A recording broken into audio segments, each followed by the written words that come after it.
Welcome back. It's the third annual Timeraiser. If you haven't heard about this, we have the creator here, September Kuromi. Great to have you back on the show. Thank you.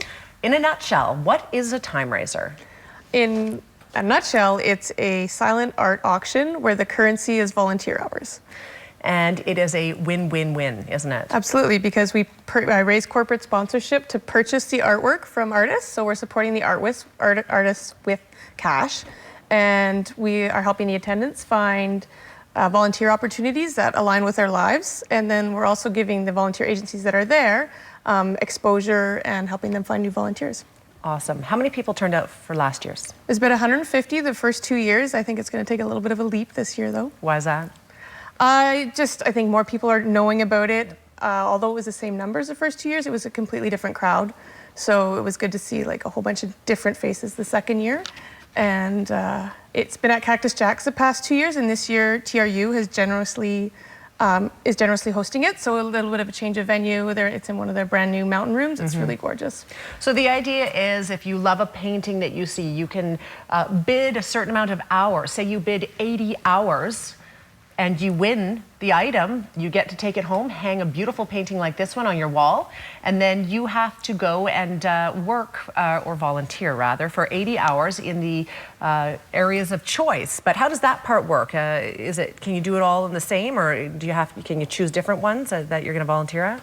So there's 20 different agencies there that night, and you need to divide up your hours. Oh, you can do it all with one agency, or you could do one with each of the 20 agencies if you wanted, however you want to do it. And you're not committing that night.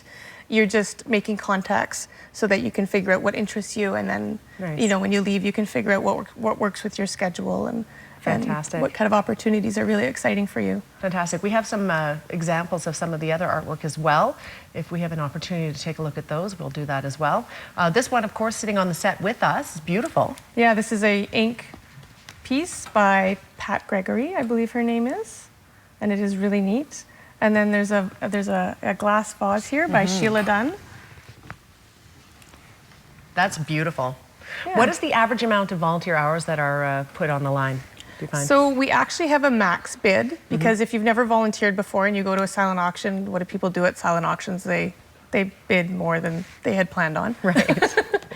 So, and if you've never volunteered before and you bid like 300 hours on a piece of artwork, and then you get home and start to try and do this volunteering, it can be really overwhelming. And, and we want people to succeed. So there is a max bid of 100 hours.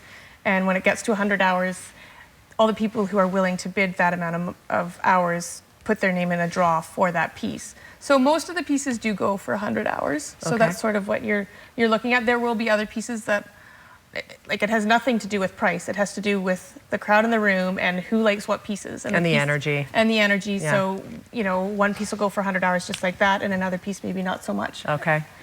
Either way, it's a win-win-win. It's a great cause, and thank you for being here to tell us about it. Thank you very much. Again, this is happening on May 8th at TRU.